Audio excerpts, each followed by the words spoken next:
This is J. Krishnamurti's first public talk in New Delhi, 1967. Considering there is so much violence, disorder and confusion in the world, not only in this country, but almost everywhere, it becomes more and more important that one become very serious. Not serious according to one's own fancy or inclination, or according to any particular plan or system. Because systems, organized belief, organized conduct has completely failed. It has no meaning anymore. What has meaning, apparently, in this world at the present time, unfortunately, is lawlessness. And in this country, inefficiency, corruption. And each man, especially in the political world, seeking his own fulfillment through ambition. We all know this. And we have become totally indifferent. We have lost our moorings. We are confused. And it seems to me that it is very important that each one of us become extraordinarily serious. You know, one of the things that we are serious about is when our pleasure is taken away, or when our pleasure is threatened. Then we've become not only violent, but somewhat serious. But we are talking about a seriousness that demands complete attention. Attention to what we are doing, what we are thinking, the way of our life.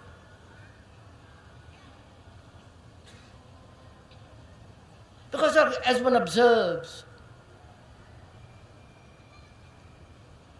all leadership has failed.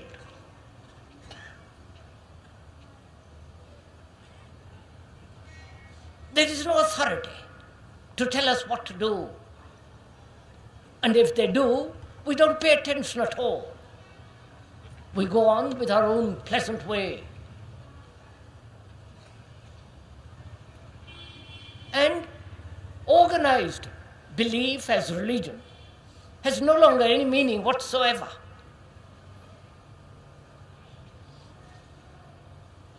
And systems, whether it is the communist system or any other system, religious, or a system that one has developed for oneself, according to which one functions, one thinks, again has failed. I think this is fairly obvious. This is obvious to anybody who is at all aware of what is going on in the world. Not only in the world outside, but also in the world in which we live, in the family circles, the world of our own secret longings, secret desires and pleasures. So, as there is so much confusion and violence, so much disorder and lawlessness, we, at least those of us who are somewhat earnest, must commit ourselves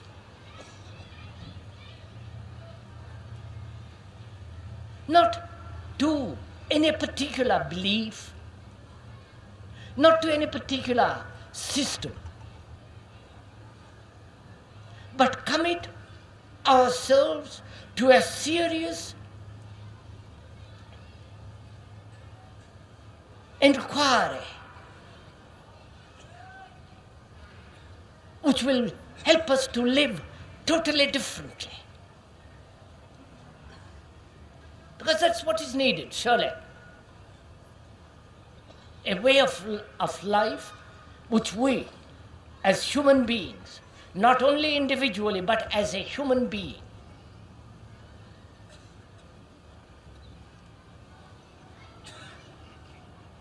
by inquiring, by seeking, by questioning, by doubting, by totally discarding, find out a way of life that will be completely orderly, not according to a formula,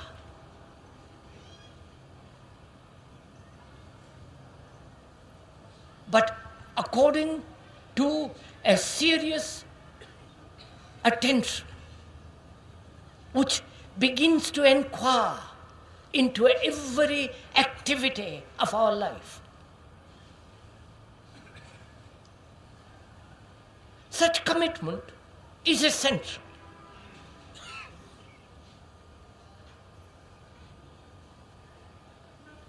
I do not know if one realizes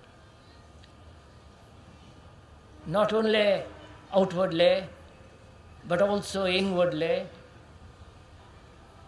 how shoddy our lives are, how empty, meaningless. Though we may repeat endlessly some authority or repeat a religious book over and over again or follow some religious leader, if we examine our life, we'll find that it's very empty, lonely, miserable, confused, and utterly meaningless, the way we live. No temple, no book, no leader, no belief of any kind or authority is going to solve this problem for us. And realizing that, seeing what actually is taking place, both outwardly and inwardly, one has to become extraordinarily serious. And the commitment is to be serious.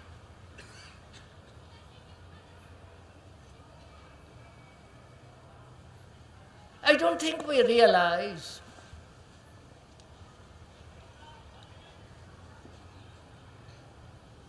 sufficiently clearly or see objectively what is actually going on outwardly and inwardly, both psychologically and objectively. We are incapable of looking because we are so frightened.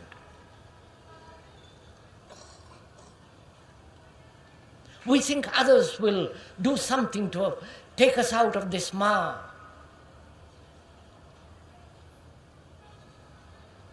Some political leader or some guru, or go back to the past, revive the past, or form parties hating other people. This is what actually is going on. And as one observes, there is a general decline, not only morally, ethically, but also intellectually.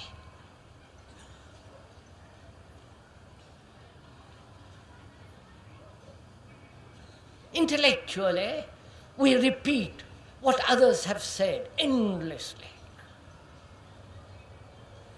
We compare various clever intellectual authorities, specialists, with others. We read endlessly. And we think we are very intellectual when we can quote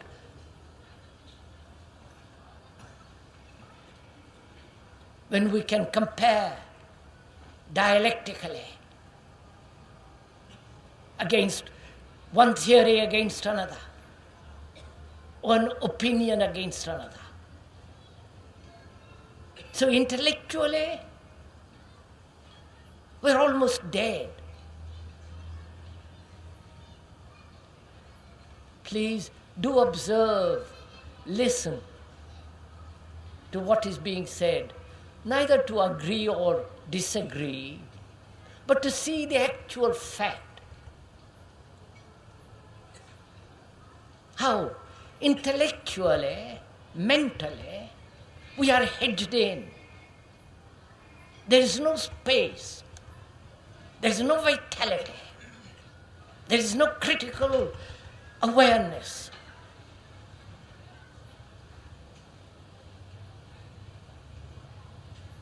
Intellectually, we are educated to perform technical jobs,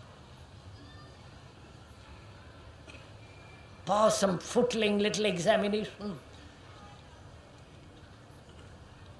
add few alphabets after that, after your name, to get a job. And the rest of one's life is totally neglected.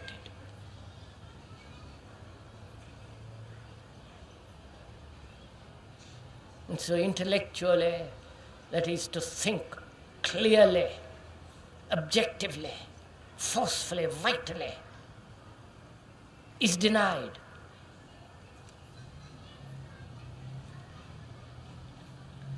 And obviously,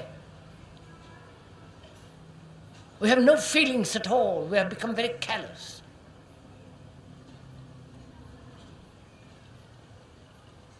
Not only in this country, perhaps more so in this country, because of the population, poverty, the inefficiency, the self-concern, prevents strong feelings, passionate desire to understand, to change one's life. And without passion,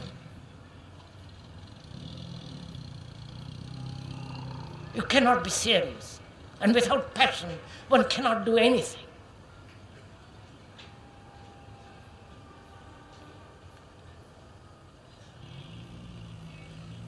And physically, you know what is obviously happening in the world. There's starvation, there's physical fear, insecurity,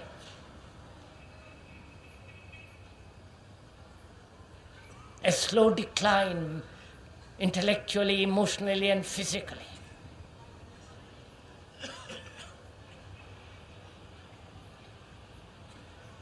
If you will, listen to what the speaker is saying. Not to find out what he's saying, whether he's saying false or true, or he's exaggerating. But listen to find out if that's not your own life. Use the speaker as a mirror in which you see yourself actually as you are. Otherwise, if you merely listen or hear a few words and a few ideas, then this talk will be utterly meaningless. But if you listen with care and attention, so that as you listen, you see yourself actually what you are, your own life, how empty, how dull, how stupid, how meaningless it is. Though you go to the office every day,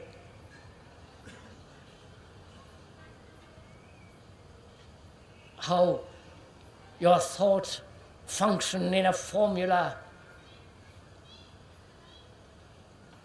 how your whole attitude towards life is conditioned by your circumstances.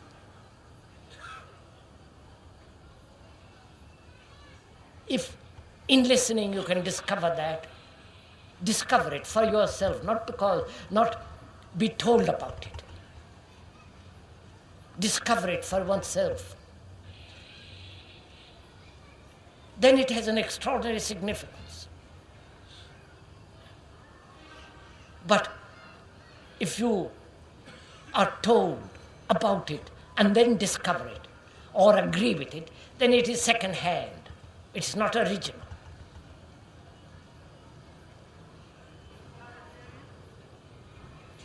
So it seems to me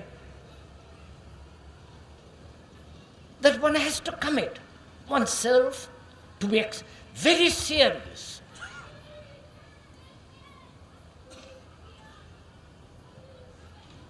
I mean by that word serious, to give attention.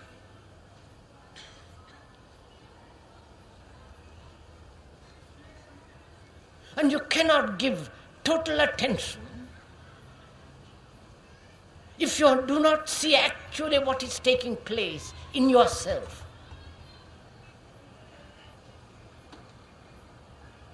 Attention surely implies care.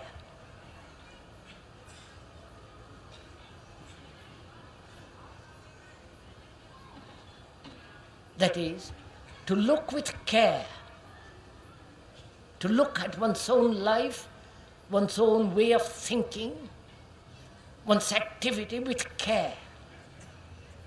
And you cannot care if there is no affection.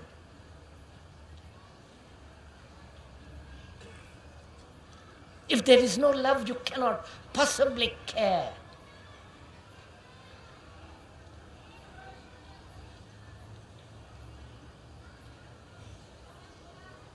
If you have affection, then you do not compare, you observe.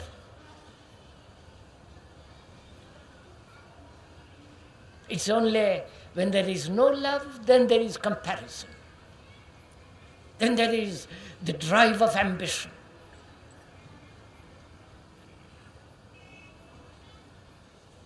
And especially in this country, and when I say in this country, I am not comparing this country with the West or with Russia or with China or with America. I am saying this country, non-comparatively. Especially in this country, there is no love at all. You might think that's a very strong statement, but it's not.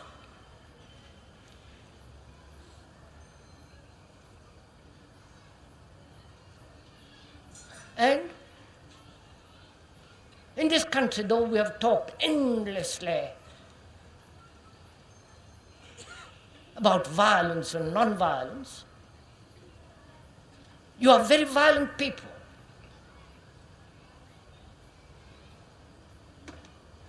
Though you have talked endlessly about God and spirituality, going to temples, having your own sectarian beliefs and all the rest of it, you are really not spiritual people at all.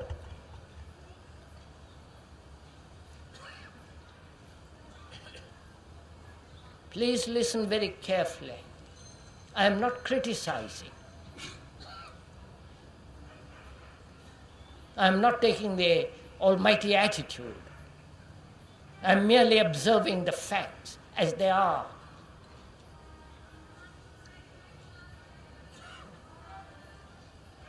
Because belief in God is a superstition.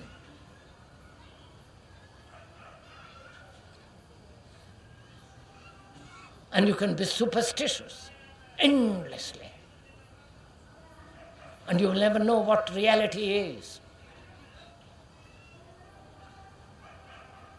And to find out what reality is, there must be the cessation of all superstition, including your gods, your rituals, your temples, your sacred books. Everything must come to an end to find out. And so when you talk about the Gita, the Quran, and the various books, and are endlessly talking, explaining, making commentaries, obviously you are escaping from reality. And therefore you're not spiritual at all. If you were, this country would be entirely different.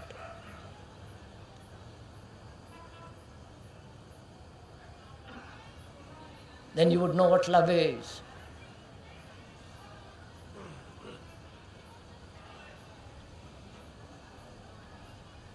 Then you would not be caught in the intellectual dissection of what love is.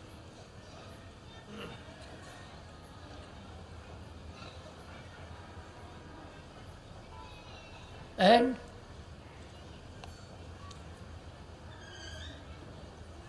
there is a general decline morally. You may be traditional, because everyone is conditioned in a particular form of tradition and functioning in a pattern. Is not morality.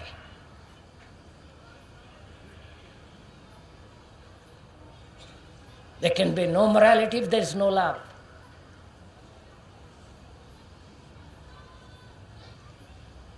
And as love cannot possibly be cultivated any more than you can cultivate the sense of beauty,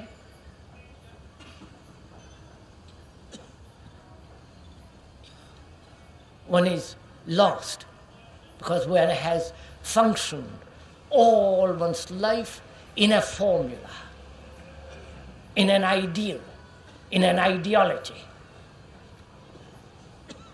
And you think to have an ideal is the greatest form of intellectual striving. And all ideology, whether it is of the left or the right or of the center, religious or any ideology, is idiotic, because it doesn't face the fact. So, seeing all this, not intellectually, you don't see danger intellectually. When there is danger, physical danger, you see it actually, it is there right in front of you. You don't theorize. So, there is this great danger which we refuse to see. The danger that we are, in this country, more so, because of the climate, the population, the superstition, the traditions, the divisions of religions, castes, overpopulation, and so on and on and on. 1,000 reasons.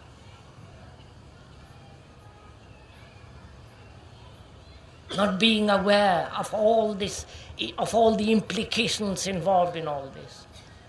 We think we'll solve this problem by leaving it to somebody else. Either it is a political leader or a religious teacher, or return to the past, which is dead and gone. Those who want to revive the past are dead people. So seeing all this actually in our life as it is, it seems to me that it is very important to become serious, and in that seriousness commit ourselves.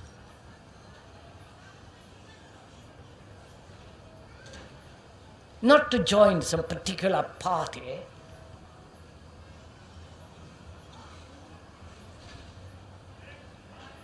not to follow a particular leader or a particular course of action. Because leaders, systems, activity has brought man to this terrible confusion, to this extraordinary anarchy, disorder. So one has to commit oneself to become serious, so that one lives a totally different kind of life.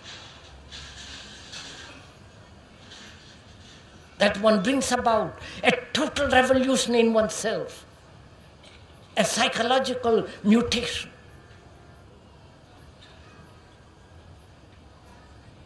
And that's the only commitment that has deep and vital significance.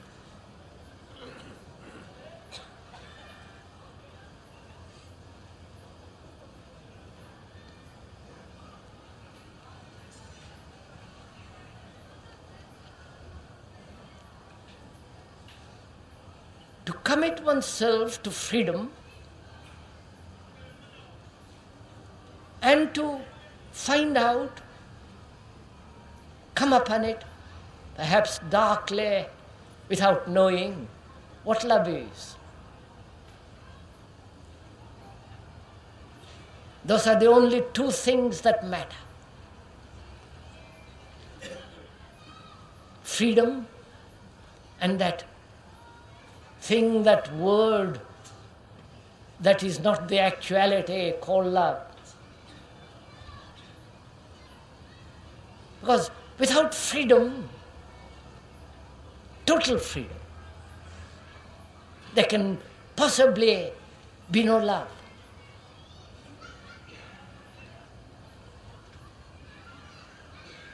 And a serious man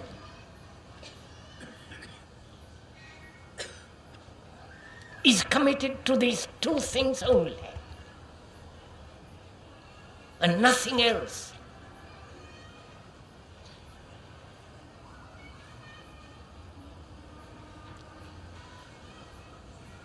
Freedom implies, surely does it not, for the mind to free itself totally from all conditioning.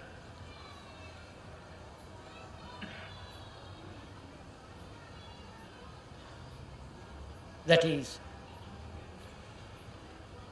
to uncondition itself as being a Hindu, a Sikh, a Muslim or a Christian or a communist, or complete freedom. To uncondition oneself. Because this division between man as the Hindu, the Buddhist, the Muslim, the Christian, or the American, the communist, the socialist, the capitalist, and so on. Different religions. This division has brought disaster, confusion, misery, wars.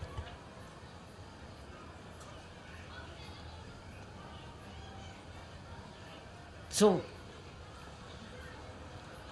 what is necessary is whether the mind can first of all free itself from its conditioning. You may say it's not possible.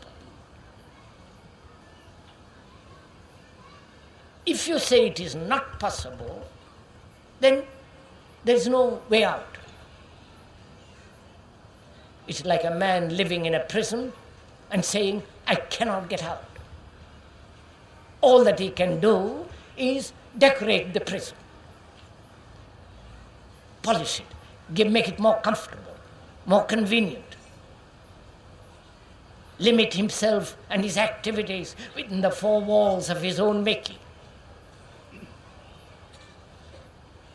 So, such a man who says it is not possible, and there are many, the whole communist world said it's not possible. Therefore, let's condition the mind in a different way. Brainwash it first, then condition it according to the communist system. And the religious people have done this, exactly the same thing. From childhood, they have been brainwashed and conditioned to believe there are Hindus, Sikhs, Muslims, Catholics, and so on. So religions talk about love, and freedom, they insist on conditioning the mind. So if you say man is not capable of freeing himself from his conditioning, then you have no problem. Then you accept the prison and live in the prison. With the wars, with the confusion, with the conflict, with the misery, the agony, and the loneliness of life, with its violence, brutality, and hatred, which you do. But if you do not, if you say, then it must be possible to uncondition the mind, then we can go into it. Then we together, not some authority leading you to it, not the speaker taking your hand and leading you step by step. Because when there is freedom, there is no authority.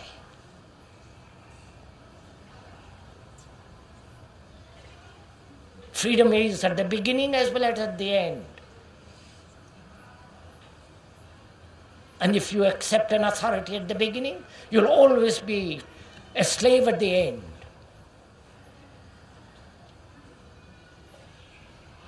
So one has to inquire together in freedom. Please do understand this. The speaker is not telling you what to do, not setting himself as an authority. You have had authorities, all the saints you can stomach,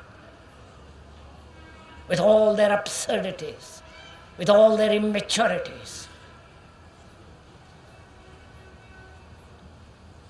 But if you are inquiring, and there is no authority when you inquire,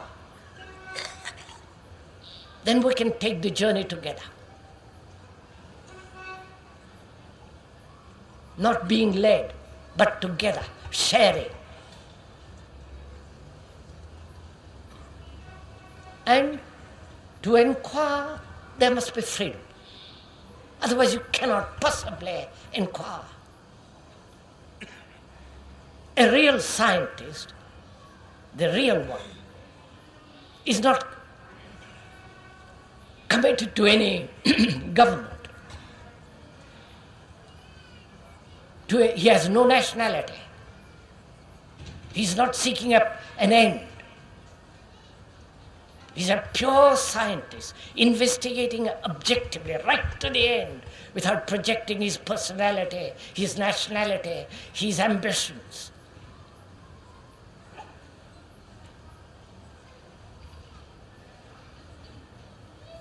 So, if you are inquiring into this question of freedom, Not intellectually, but actually. With all your blood and with your mind, with your heart. Because it's only in freedom that you can live.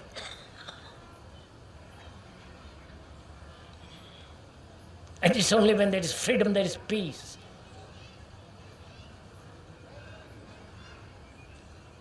Then, in that freedom, the mind has immense space to wander.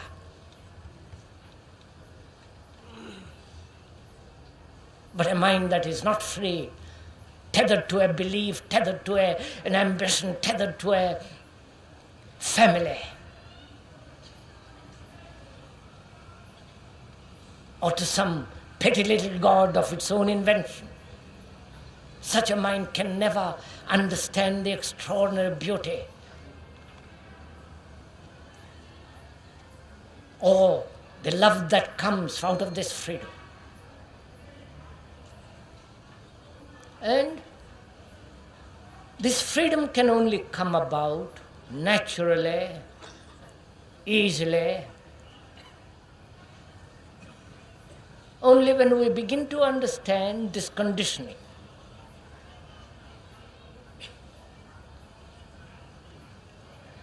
And you cannot be aware of this conditioning as a Hindu, Christian, Buddhist, Muslim, as a socialist or a Congress, held tightly by four walls of your particular shoddy little religion, or by shoddy little ambitions, and to inquire into this conditioning, and most people are conditioned. One must first become aware of it.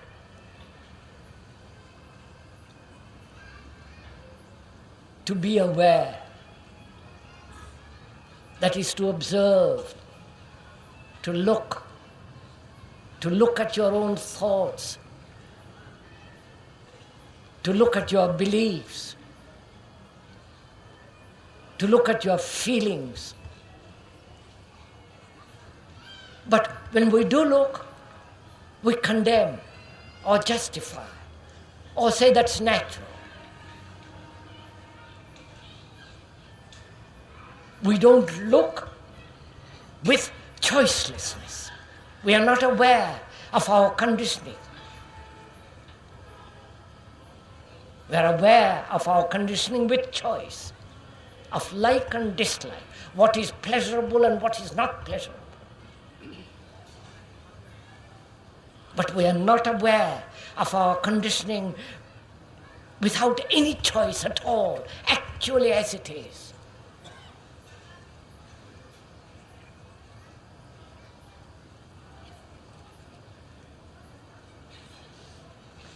Have you ever observed a tree or a cloud or a bird sitting on the lawn or in a branch? Have you? I doubt it. If you have observed what actually takes place, what actually do you see when you see a tree or a bird or a cloud? Do you see the cloud or do you see the image you have about that cloud? Do please find out.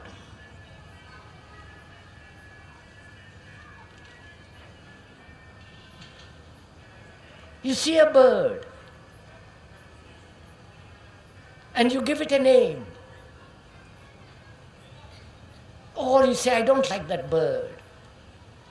Or you say, how beautiful that bird is.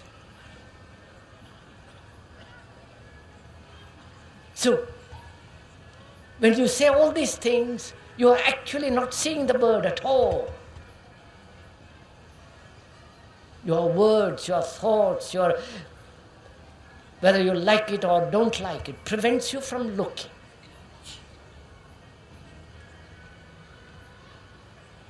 But there is a choiceless awareness, to look at something without all the interference of what you already know. After all, to be in communication with another, to be in communion with another, is only possible when you listen without any acceptance or denial, just to listen.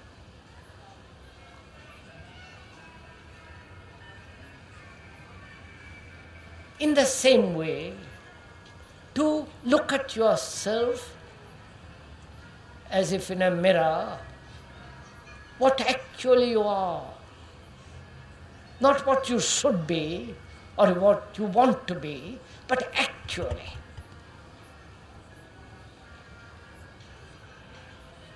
See, we dare not look. If we do look, we say how ugly I am, or how angry I am, or this or that. So to look, to see and to listen is only possible when there is freedom from the thoughts, the emotions, the condemnations and judgments. You know, probably you have never looked at your wife or a husband without the image you have about him or her. Please observe this in your own life.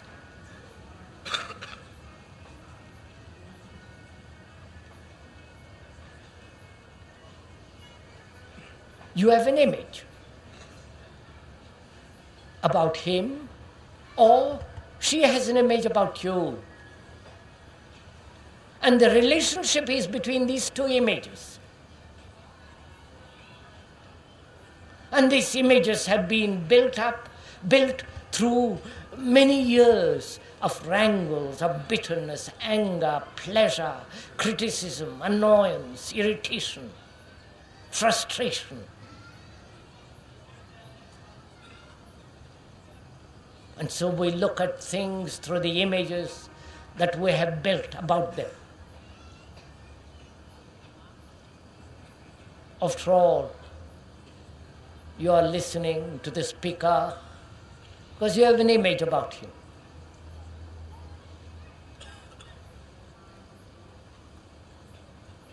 Therefore, you are listening to the image.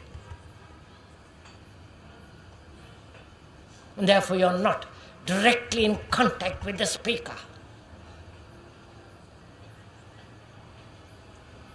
Nor with anything in life. And when one is in direct contact, you know what happens? Space disappears. And space between two people disappears. And therefore there is immense space.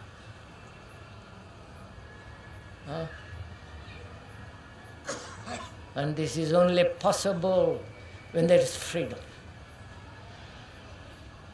Freedom from the making of images, the myths, the ideologies, so that you are directly in contact.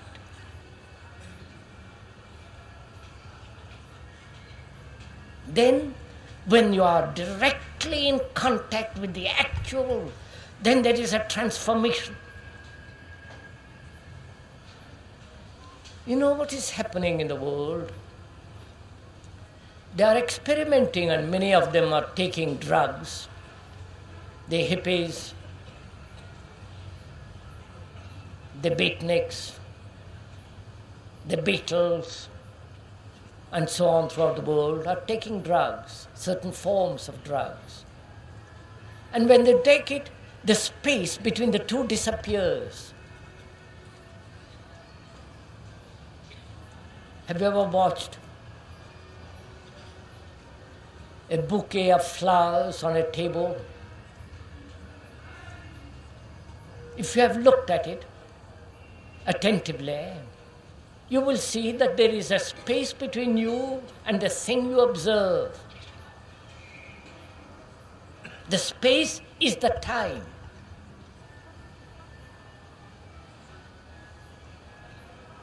And the drug chemically removes that space and time. Therefore you become extraordinarily sensitive. And being very sensitive, you feel much more. Because you are directly in contact with the flower. But such contact is temporary. You have to go on taking drug after drug every day perhaps. But when one observes oneself, how narrowly, shoddily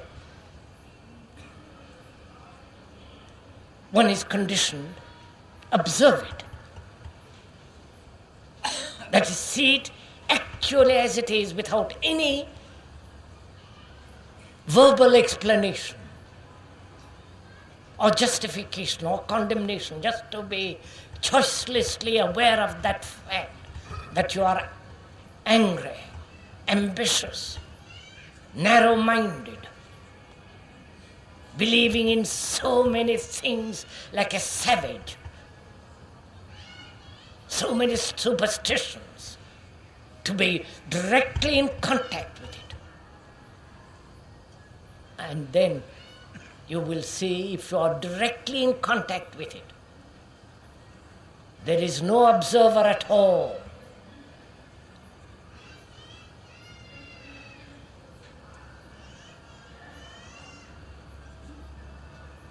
It is the observer that makes the division. As I want to be famous.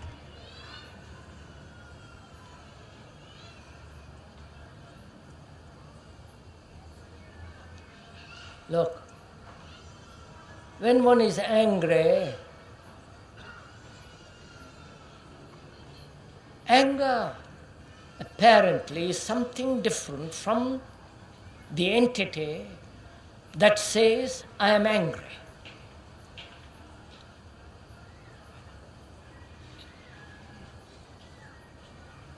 Or when the entity that says, I am violent. So violence is different from the observer. But is that so? Is not the observer himself violent? Not the division between the observer and the observed. And when this division comes to totally an end, when this ends, then the observer is the observed, and therefore anger is no longer possible.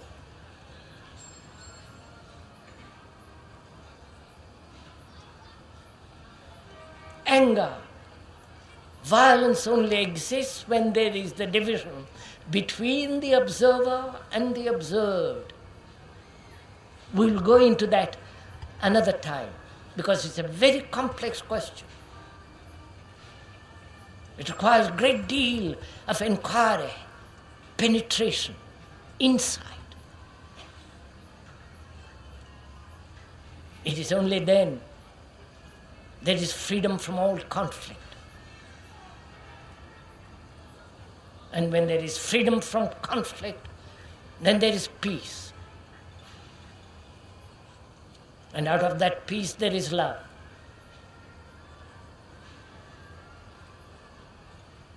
But one cannot possibly know that quality of what love is unless the mind is aware of itself and has unconditioned itself and therefore is free.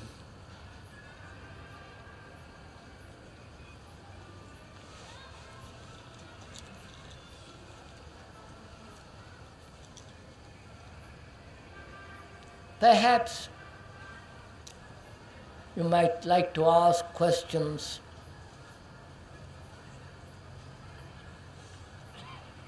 and we can go over it together. But just a minute, sir. But to ask questions is one of the most difficult things. To ask the right question.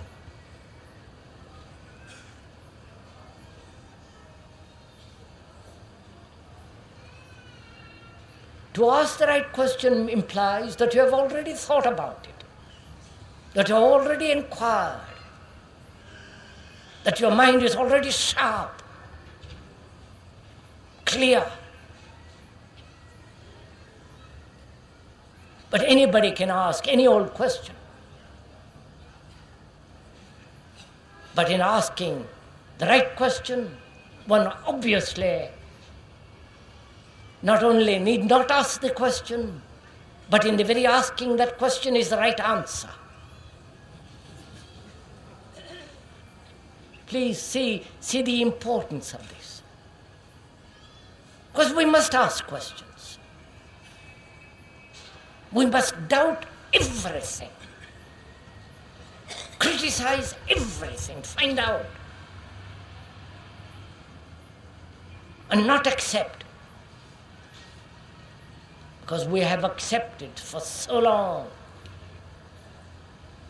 We obey instinctively. Not only the policeman, but what we are told to do.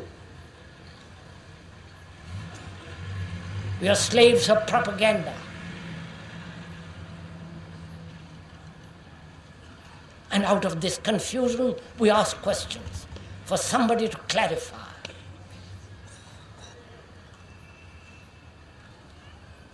So if we are going to ask questions, let us be clear what we are asking first. And whom are you asking? Are you waiting for an answer from the speaker? Or are you asking a question to find out for yourself and therefore exposing yourself? You understand?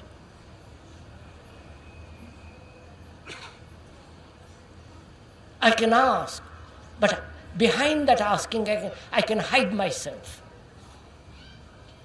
Behind the words I can shelter myself. And I just ask because to pass the time, or I'm curious, or I want to sharpen my intellect.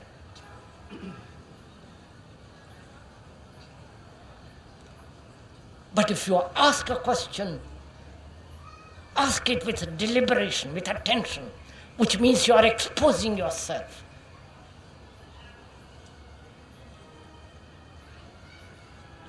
And it is good to expose oneself. Not always live behind a wall of fear.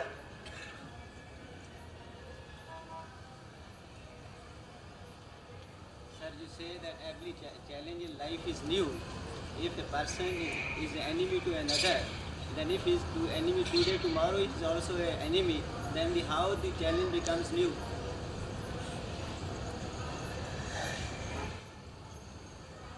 Are you asking a question, sir? Yes, sir. This choiceless awareness is possible. As I am asking this question, I feel it is that way. All right. Is Sir, in course of our, say, essential actions or activities, by talking to somebody or answering these questions or doing the official duties or all these day-to-day activities, is it really possible that this awareness, choiceless awareness, or simple awareness, or only awareness continues? All right, sir, I understand. All right, sir.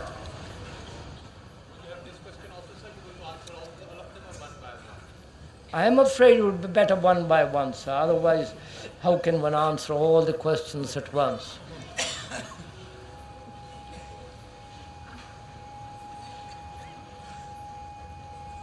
The questioner asks, is this choiceless awareness possible in daily life?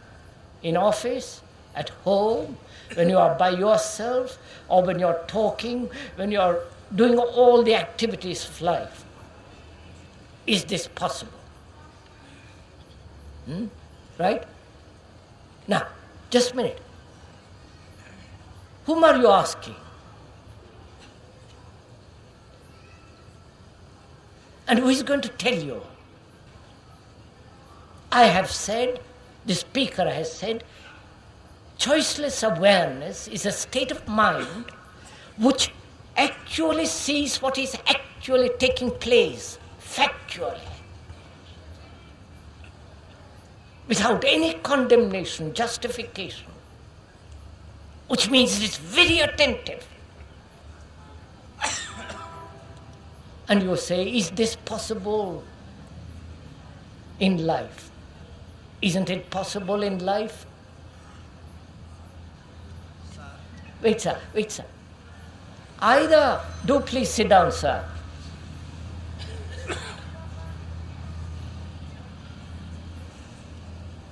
There are only two states. Either you are attentive or you are not attentive.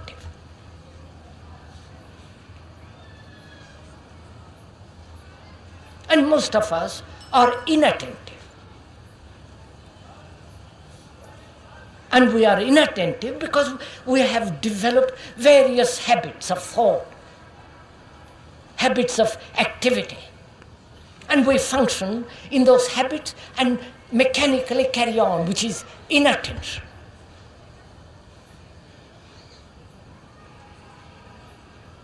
And to be attentive means to be attentive to inattention. You understand? Not to cultivate attention. If you cultivate attention, then you are cultivating duality.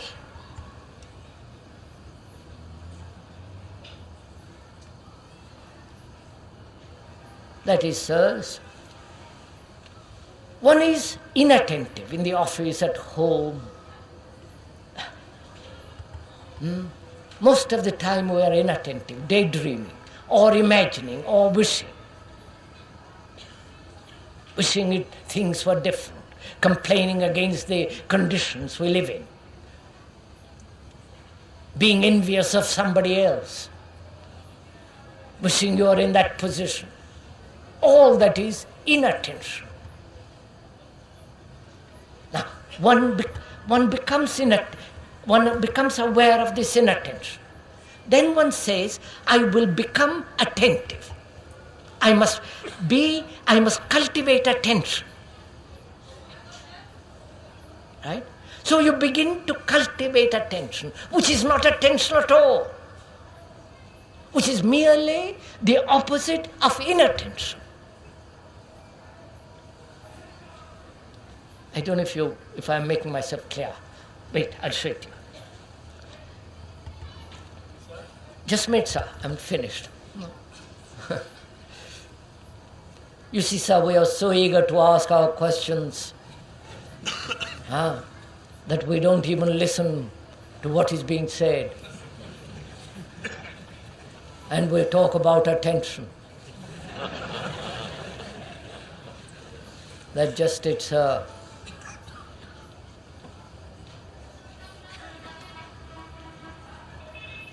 Look, sirs, for many, many years, this country with its saints have preached non-violence.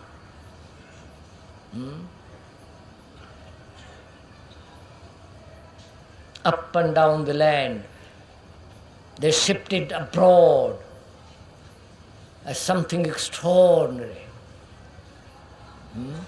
And when there was a war between this country and Pakistan, not one of you stood up against it. right? Not one of you said this is wrong to kill, though you have preached non-violence. Now, what was factual was violence. Human beings are violent because they have inherited the animal instincts. The animals are violent. And man has developed from the animal. Part of this violence is the animal. And instead of tackling violence, looking at it, going into it, understanding it, uprooting it completely in oneself, you escape into non-violence, into an ideology, which is non-existent. It's just an idea.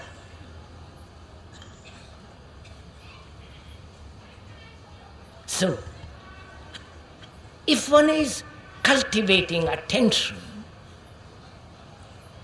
then it is an escape from inattention, because you will still be inattentive. But if you are aware the nature of inattention, then you are attentive. You don't have to cultivate it.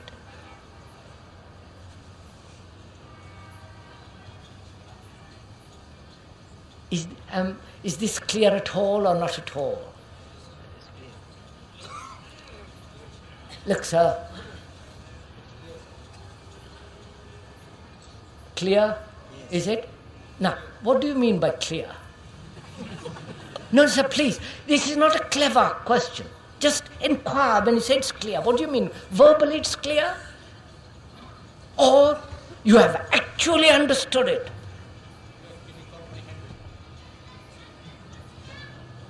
If you have actually understood it, then you are attentive. Not cultivate attention. You are attentive.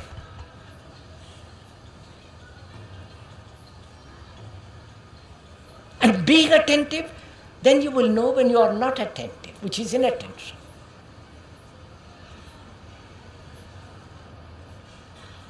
You see, sir, that's why this whole problem of cultivation, of becoming something, that is, one is dull, stupid, and one wants to become clever, more sharp. This sharpness, this brightness is the opposite of dullness, and therefore the cleverness contains its own opposite.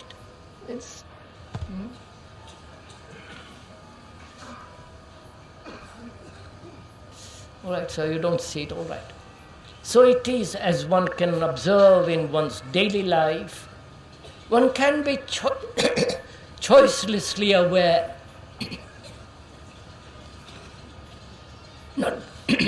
not practice choiceless awareness. There is no such thing as practicing something which you don't know. What you can know is that one is inattentive. Moment you become aware that you are inattentive, you become attentive. You are attentive.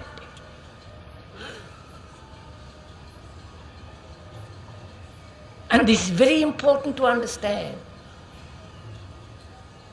Because if you cultivate attention, or if you cultivate bravery, there is an interval between the fact and what you want to be. And in that interval is conflict. In that interval, there is hypocrisy. If you say, I'm violent, I want to understand it, then there is no hypocrisy. But if you say, I am violent, I must become non-violent, and during that interval, between violence and becoming non-violent, you are sowing the seeds of violence.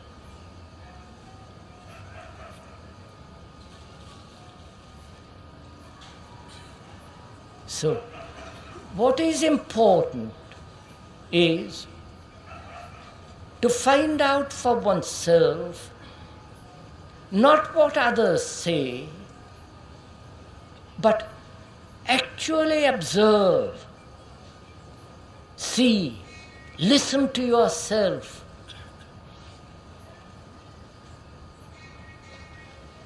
In that you discover your own reality, you discover reality. When one is a liar, one says, I am a liar. Not pretend and say, no, this and that. When one is angry, one is angry. But to say, I must not be angry, is an avoidance of anger. Because again you'll be angry. But if you went into anger, the whole question of anger, why you are angry, not why you shouldn't be angry, but why are you angry? Probably you have not had enough sleep. Probably you have not had enough calcium. Probably you have pet beliefs which are being shaken, questioned. You have many reasons probably why you are angry. But to escape from it and say, I must not be angry, is no meaning. So in the same way, if you begin to inquire into inattention, why you are not attentive in your office, at home, in the street, in the bus, attentive to watch, to look.